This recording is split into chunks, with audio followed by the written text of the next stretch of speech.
कुंडेवाल ग्राम पंचायत के उपसरपंच पद पर शेकापक्ष के उम्मीदवार शरद भोईर की बुधवार को निर्विरोध रूप से नियुक्ति की गई।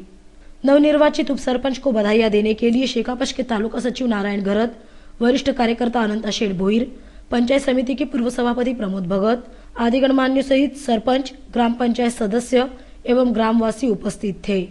इस दौरान शरद भोईर की जीत पर नारायण घरत ने उन्हें बधाइयां दी।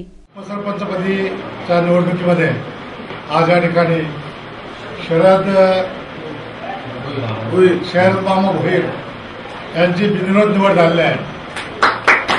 त्यांच्या निवडीसाठी आणि त्यांना अभिनंदन करून त्यांचा आशीर्वाद करण्यासाठी या ठिकाणी उपस्थित असलेले पंचायत समितीचे माजी सभापती प्रमोद भगत, गावचे ज्येष्ठ नागरिक, शेतकरी कामगार पक्षाचे ज्येष्ठ कार्यकर्ते अनंत शेठ भोईर, माझे सहकारी चिटणीस, ग्रामपंचायतीचे सारे उपस्थित सदस्य, सरपंच, ग्रामसेविका आणि उपस्थित कार्यकर्ते बंधू, मी कुंडेवाल ग्रामस्थांच्या वतीनं त्यांचं अभिनंदन करत असताना त्यांना एक अशा प्रकारची विनंती करेन की स्वच्छ आणि निकाल कारभार करत असताना ग्रामसेवकीच्या, सरपंचाच्या मदतीने आपण या गावचा विकास व्यवस्थितपणे साधाल आणि यासाठी आपल्या भविष्याच्या कारकिर्दीसाठी मैं आपको शुभेच्छा देता हूं।